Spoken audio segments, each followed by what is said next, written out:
Hello mga manay! Good morning, good morning, good morning sa inyong lahat. Happy Friday today mga manay.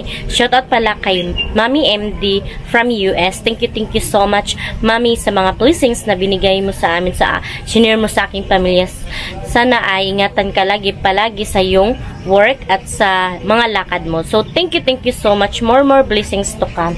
So dito ako ngayon sa likod nag-vlog mga manakisupi kasi super ingay sa loob at saka si Ate Fiana at si Phyllis ay nakabihis na sila. Naghihintay na lang ako sa time na ihatid sila kasi 7:30 ay ihatid ko sila sa school. Kasi Mr. pala yung maghatid kasi andito siya. So, nasanay ako talaga na ako yung hahatid. So, dito tayo sa likod. Ayan mga manay. Ipapakita. Gusto ko, dito ako nag-vlog, nag-start ng aking intro kasi gusto ko ipakita sa inyo yung mga tinanim ko ba. At saka yan, yung mukha natin kasi kakatapos ko lang magluto, nag-prepare ng almusal natin. So, Friday ngayon mga manay. So, bukas ay Sunday. Alangan naman, diba? So, bukas ay birthday ng pamangkin ng aking Mr. si Abby. So, ayan na yung mga tinanim ko mga manay. Ang laki na nila, diba? Hala, super excited ako na mamunga ito, mga kamatis. At ito ay sili at sal. Ayan, ito dapat i-transplant to sila yung tatlo, hindi kasi dapat mga manay na magkadikit kasi matagal tutubo, so kailangan isa-isahin. Ayan, diba? Itong isa, ito ay bago ko lang to transplant kaya maliit pa siya. Ayan, so diba ito medyo matagal-tagal na kaya ang bilis niyang tumubo. Kapag isa lang talaga kailangan is kapag isa lang yung siya sapat ay madali siyang tumubo, di ba? Napansin niyo mga manay yung may dubli-dubli ay ayan, ang tagal lang tumubo. At dito din mga manay, ayan, papakita ko sa inyo, ayan, dito sa kilid. So, kahit maliit yung space natin ay gumawa talaga ako ng paraan na mayroon tayong tanim dito sa loob ng bahay. Kahit kumti lang tong space natin. So, shout out sa aking mga sinampay. So, kukunin ko na itong mga manay kasi maglalaban na naman tayo. So, ganyan mga manay ang ating buhay nanay dito sa Bayugan City, Char. So, ayan yung super tahimik kasi maaga pa dito. Pero yung iba nagasikaso na. Si Ate Piana at si Phyllis ay kumain na sa loob. So, ito yung mga tanglad. Nainis talaga ako mga manay kasi kahapon nagtrabaho ako sa aking mga halaman kaya yun ang forma. Ayan nangaputol siya ba kasi nga yung mga aso ay dumadaan dito kaya nangaputol. Ayan yung sili, may sili din ako dito. Ayan, hindi siya masyadong tumubo kasi tatlo sila dito ba. Ayan, ayan diba na siya, naluya mga manay. Tapos tinanim ko ulit kaya ayan naging nasira ba. Ayan ayan, kasi dumaan dito yung aso. Nainis talaga ako kasi naglaro siguro sila dito ba. At ayan pa mga manay, ito lumaki na sila. Masaya talaga ako tingnan. Masaya ako mga manay kasi pagtingnan ko sila na lumalabo tapos tumutubo sila. Masaya ako, as in happy ako na nakikita ko silang ganyan tumutubo kasi nagbunga na din yun sa wakas yung kapag pagtanim-tanim. So, siya nga pala mga manay, ang dami talagang nagtanong sa akin na kung andito na ba daw siya, si Talib. Ang daming nagchat-chat sa akin kasi nga si Virgie Salas, diba yung vlogger sa Agusan Marsh. Ayun, ang dilim ko, dito tayo. Si Virgie Salas, nag-vlog kasi siya na andito si Aileen Talib. So, mayroong nag-chat sa akin na kung andito na ba daw siya. Yun. So, sasagutin ko kayo. So, pasensya talaga Ate Aileen kung ma-vlog din naman kita kasi dami talagang natatanong pero hindi ko kayo masagot kasi privacy niya yan at saka ayaw ko nang i-post na naman sa Facebook kasi nakikita nyo naman dati nag-post siya na ayaw niyang magpa-vlog. So ayan, hindi ko na siya sa mga nagtatanong dyan. So pasensya talaga kayo kung hindi ko kayo masagot. So, ito talaga yung sagot ko. Hindi ko kayo masagot kung andito na siya. So, yan. Pasensya na kayo at sa mga viewers ko at sa mga subscriber at sa mga supporter ni Ate Aileen na supporter ko din. So, thank you so much. kasi nanonood kayo sa mga vlog namin. So, thank you so much. At Ate Aileen, ingat ka palagi kung saan ka man nagpapasyal or saan ka man pumupunta. Kasi hindi ko talaga alam kung andito na ba siya sa Bayugan o andun na siya sa Agusan Mars kasi wala na kaming kontak simula nung namatay yung kapatid niya. So, yan mga manay. So, pakikita sa inyo yung manok. Ayan, super laki na mga manay. So, iwan ko anong plano ng aking mister. Meron din ako mga alagang cactus dito mga manay. Yung sa iba mga manay ay namamatay ang sa kanila. Yung sa akin di na namamatay ba. Pero ito ang akin mga manay ay dumadami talaga sila. Ayan oh. Iwan ko mga manay, nabubuhayan talaga ako ng mga halaman. Ayan pa, ito ay swerte daw to kapag namumunga daw to, ay swerte ka daw sa hanap buhay. Tapos, meron sa business ba, meron akong sibuyas, ayan, dumadami din sila, oh. Hindi nakukuhaan, kaya ayan, putol yung iba kasi matanda na yung mga ibang dahon, kaya ayan ang nangyari. Pero, okay yan sila mga manay. Ayan, shout out sa mga halaman ko. Ayan, tumataba talaga sila kasi itong fertilizer ko mga manay, kung pasintabi sa mga kumakain dyan, ito ay dumi ng mga manok. Ayan, kaya mataba yung tanim ko. Ayan, diba? So excited na ako mamunga. Ito ay sili, malaking sili to sila mga manay, hindi masyadong mahanghang. Ayan, pero may iba din na maanghang, pero hindi ko alam kung ay saang sili dito. Ito ata, hindi ko alam, hindi ko sure. Basta ito dito din mga manay, hindi ko din sure kasi nga nagmix na yung mga nila boto. Basta ako tinanim ko lang sila at ayan, lumago, tumubo talaga. Ito kahapon ko lang to transplant kaya maliit pa siya, pero ito medyo tagal-tagal ba na kaya ayan malaki siya oh. Diba? Excited na ako, mataba talaga mga manay, as in swerte talaga ako mga manay pag ako yung nag-atatanim, mabubuhay talaga yung mga tanim ko, promise. Maglinis na ako dito sa loob mga manay kasi ayun, kukunin ko na to. Pilis! Ako man nakakaon, be? Ako man nakapag-toothbrush na! Sipin! Maasa pa manggod, oy. Dapat 7:30 pa ka magpunta doon. Si Pilis excited na magpunta sa paaralan mga manay. Ayan mga manay, oh. Ipunta ko na doon sa loob kasi maghugas na tayo at saka ngayon ay maglalaba ako. Kasi ang dami ko nang labahin. At tapos maghugas ng pinggan. And nandito pala si Mr. mga manay. Ayan si Pilis. Magtutbrush na, be. Yan si Pilis. Pasensya na kayo. Madilim na naman dito mga manay. Siya, tapos hindi pa ako ano pa kasi. Ayan yung time natin. Oh, super aga pa talaga. Kaya dapat 7:30. Ayan mga manay. Oh. Hindi, dapat 7:30 ang ihatid. Kasi nga ayan si Pilis. Nagtatago na naman. 7:30 dapat. 7:30 pa siya ihatid.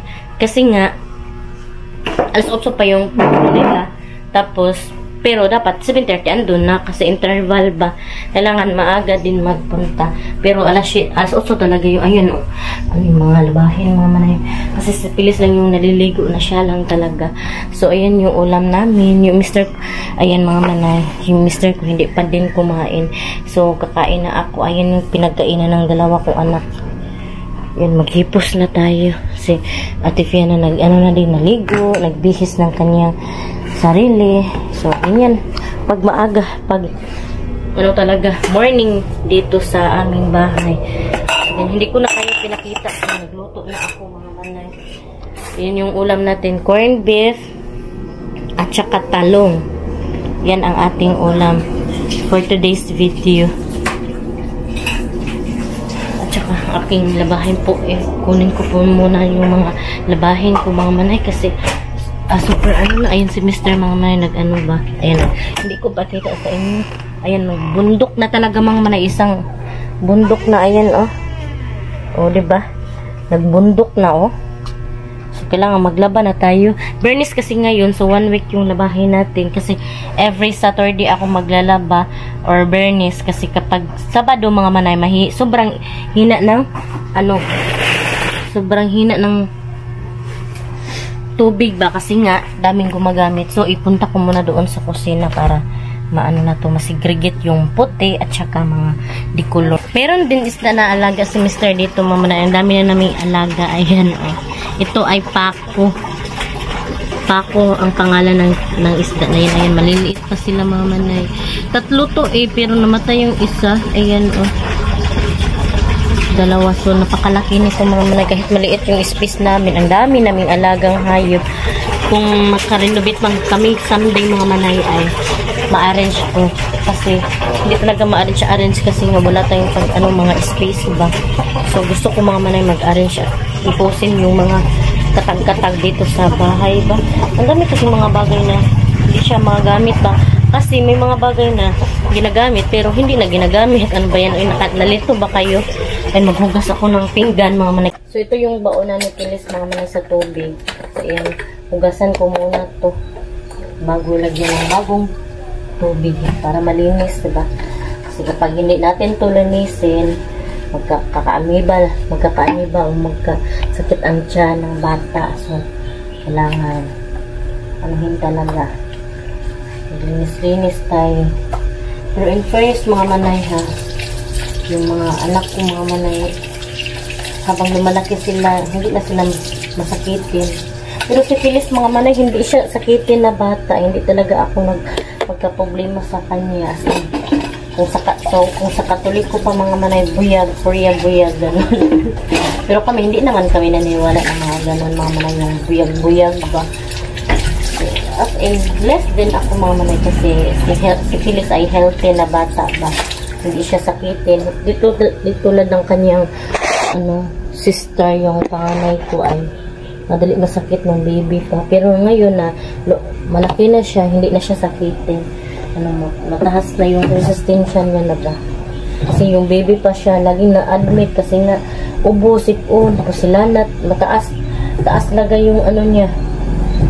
Ang lanat niya, nasa 40, so as in super, kaya na-admit na lang namin kasi kapag hindi mo i-admit, magagrabe ba? Ay, matarantay naman tayo, di ba? So, kaya nga, talaga. May tubig, bili. Kasi mga manay, ay, mamaya pa. Ay, maaga pa kasi, super aga pa kanina, mga manay. Tapos na silang kumain, yung mga bata. Pili sa'yo, saan nabi kayo magpasinsilyo pamanta? Ayun, saan na? Pasinsilyo sa ako. Paghingi si Pilis ng kanyang baon, mga manay, sukli muna ako kasi. Okay na na, be? Ayan, may baon na pala siya. So, thank you so much, Mami MD, sa allowance ng mga anak ko. Super appreciate ko talaga yan. Kasi big help talaga yan sa akin. Ayun, sabi ko, ayan ang mga manay, yung time natin. Super. Ha? Unsa? Unsa oras? Ha? Alas 7 ka mo adto? Sayo pa man, be, mag-adto ko, magdula-dula ka dito. Eh, gusto na ni... Abre naman to. Abre na imong school? Oo. Kabs, ihato tagaw si Pilis, Kabs. Si Mr. Ning yung ipahatid ko, mga manay, kasi nandito si Mr. Kapag ako na, mga manay, ako yung maghatid. Kasi kahit kano makaka-relax tayo ba kapag andito si Mr. makarelax ako, pero wala na si Mr. mga manay, akin na talaga lahat. Binuo ko mag-aga magluto, hatid sundo sa mga bata, ganun. Apat na beses kasi ako maghatid sundo, o diba? Hatid, o diba? As in, 8 times kasi maghatid kay Pilis. Basta mas hatid sundo, mga manay, kasi hindi magbaon si Pilis, mga manay, kasi nga bata pa siya. So, dito ako sa likod ng bahay, mga manay. Ayan yung mga pato. Chinik ko kasi sila. Kasi kaninang umaga ay nagbahog na. Nagpakain na si Mr. Ayan. So, hindi na ako nagpakain kasi andito na si Mr. So, gusto ko lang ipakita sa inyo yung mga alaga ba. So, itong baboy na to, mga manay, ayan, yung malaki-laki, ay litsunin na bukas. Kasi birthday ng pamangkin ng aking Mr. Sabi ko nga kanina na i-check ko kasi may mga bagong pisa na mga pato ba, ipapakita ko sa inyo dito, mga manay. Dito kasi sa likod, mga manay, may mga alagang hayop kami, baboy at saka pato. Ito ay sa aking biyanan, pero Ako at si Mr. yung nagpapakain. At sa amin, ayan mga manay, oh. Ang cute, tingnan nyo. Ay, sorry. Ayan, hala. Sorry na ano ko yung camera. Ayan, maliliit na. Pisa na talaga sila mga manay. Pasensya na ano ko yung camera. At dito sa kapitbahay namin, ayan mga manay, may gate talaga sila dito. Mayroon silang manok, pato din, at saka may pubo. Ayan oh. Yan pubo. May mga alaga kaming hayop dito kahit maliit lang yung bahay namin. Ay, tumawag na naman si Piana. Magpahatid pa siguro. At may ano din dito oh. Langka. Ano man, B? Pila man? Pila? 250 nga na makay parcel. Ayan si Ate Piana mga manay. Karon pa ni abot? Aman. Hindi siya nakasakay kanina sa kanyang papa mga manay kasi ano, mabagal kumilos ba. Ang arty-arty kasi ayan oh. Ma-arty na kasi to si Ate Piana mga manay. May parcel daw siya na dumating. So bayaran. Pila man? 250? Ha? 250? Unsa man siya? Damit to mga manay. Nag-ano siya, bill. Magkain muna ako mga manay. Uy, kasi wala pa tayong breakfast. Alik na ka. Si Mr. hindi pa din nagkain mga manay. Kasi may papers work. May papers work kasi siya. Kahit di off nga mga manay, nag-papers work siya. Gusto kong magkape. Kain muna tayo mga manay. Pa din yung anak ko. Yung breakfast natin. Ayun, kapit na si Mr. mga manay, si Ate Piana. Dilik! Pian! Di ka magsabay? Bahala na siya. Kau, ato na kau! Dali na! Ayun, si Ate Piana, ang kuan bagay gumalaw. Dali na kayo uto-utoan na si Pilis o si Piana kasi si Ate Piana mga manay, maarte na kasi nagdadalaga na may gusto niya na mag ano sa kanyang sarili, make up. Gusto ko magkape mga manay. Parang mahaba-aba na yung vlog ko ba. Siguro mga manay, dito ko na lang muna i-end ang aking vlog. Hindi ko na lang kayo isama sa aking pagkain. Thank you so much sa mga nanood. Sa mga hindi pa pala nakasubscribe, please subscribe my YouTube channel and click the notification bell para updated din kayo sa aking next video. See you in my next vlog mga manay. Bye-bye and God bless. Ingat po kayo parati.